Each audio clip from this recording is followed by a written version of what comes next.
শ্রী শ্রী ঠাকুরই সেই মহাকালেশ্বর মৃত্যুঞ্জয় চন্দ্রশেখর শিব, যার আশ্রয় থাকলে যম অকারণে আমাদের ছুতে পারে না। এই প্রসঙ্গে শ্রীমতী মালা দাশগুপ্তের স্মৃতিচারণ পাঠ করে শোনাব। শ্রী শ্রী ঠাকুরের অনেক অদ্ভুত অলৌকিক ক্ষমতার কথা আমরা জানি। তার মধ্যে একটি বিশিষ্ট ক্ষমতা ছিল তার অপরিমেয় জ্যোতিষ জ্ঞান। গ্রহ নক্ষত্র এবং সৌরবিজ্ঞানের যাবতীয় তত্ত্ব ছিল তার একান্তই করতলগত। গ্রহগণকে তিনি যেন তার পোষা পাখিদের মতো ব্যবহার করতে পারতেন। যখন খুশি তাদের ডেকে আনতে পারতেন, আবার সরিয়েও দিতে পারতেন। এই রকমই একটি ঘটনার কথা আজ লিখতে চাই, যা আমার উপরিউক্ত বক্তব্যের সত্যতাকে প্রকাশ করবে। ঘটনাটি আমি শুনেছিলাম আমার শ্রদ্ধেয় ঠাকুরদা ডক্টর যতীন্দ্রমোহন দাশগুপ্তের প্রিয় বন্ধু ও গুরুভ্রাতা বিখ্যাত জ্যোতিষী, স্বাধীনতা সংগ্রামী, প্রবল গুরুভক্ত ও কীর্তনিয়া স্বর্গীয় অবলাকান্ত নন্দী মহাশয়ের কাছে, যাদের নিয়ে কাহিনী কোনো বিশেষ কারণে তাদের কারোরই নাম করব না।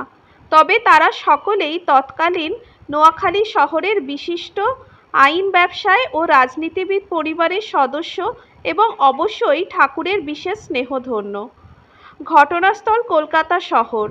শ্রী শ্রী ঠাকুরের দেহান্তের বেশ কিছুদিন পরের কথা। অবলা দাদুর সঙ্গে দেখা করতে এলেন কলকাতার এক বিশিষ্ট পরিবারের বধূ।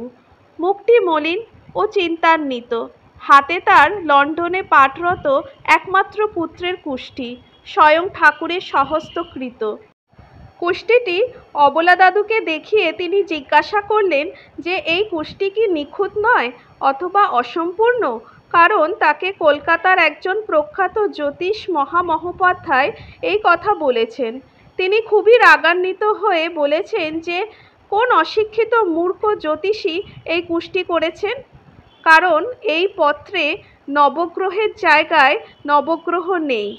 অষ্টমে মারক মঙ্গলের জায়গায় মঙ্গলকে বসানোই হয়নি, অথচ এই মারক গ্রহের প্রভাবে তার একমাত্র পুত্রের অবধারিত মৃত্যুযোগ প্রবাসে ও পথ দুর্ঘটনায় অবশ্যম্ভাবীভাবে ঘটবেই।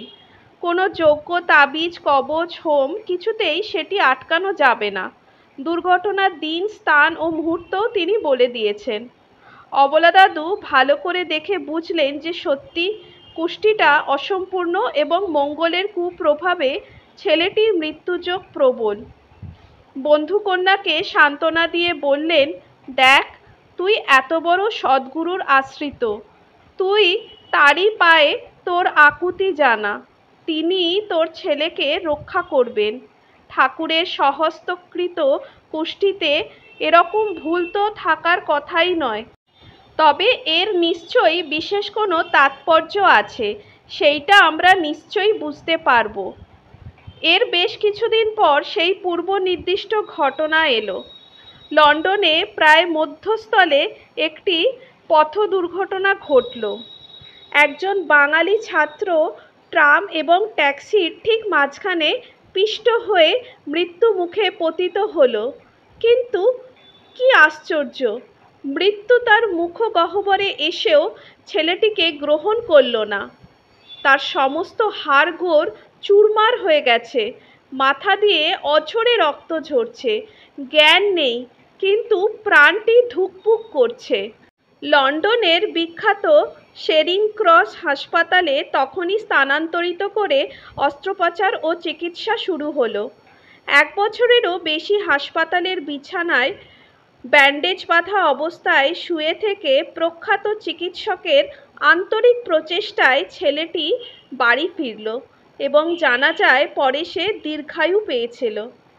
এরপর যখন তার মা অবলা দাদুকে সব ঘটনা জানাতে এলেন, উল্লসিত অবলা দাদু তাকে বলেছিলেন, যা যা, এইবার তোর মহামহোপাধ্যায়েরে গিয়ে কেন ঠাকুর মঙ্গলকে মঙ্গলের জায়গা থেকে সরাইয়া রাখছিলেন, আর তিনি তো মঙ্গল গ্রহকে নিজের করতলে রাইখা দিছিলেন যাতে সে কোনো ক্ষতি না করতে পারে।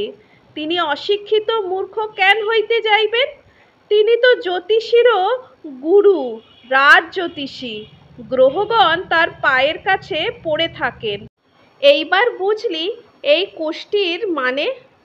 ধন্য তুই, ধন্য তোর পিতা, ধন্য তোর পুত্র, তোদের সবার মাথায় ঠাকুরের অপার স্নেহের হাত রাখা আছে।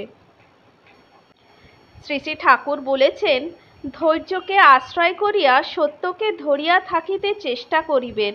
সত্যই মঙ্গলময়। সত্যের বল ছাড়া কোনো জীবেরই কোনোই শক্তি নাই জানিবেন।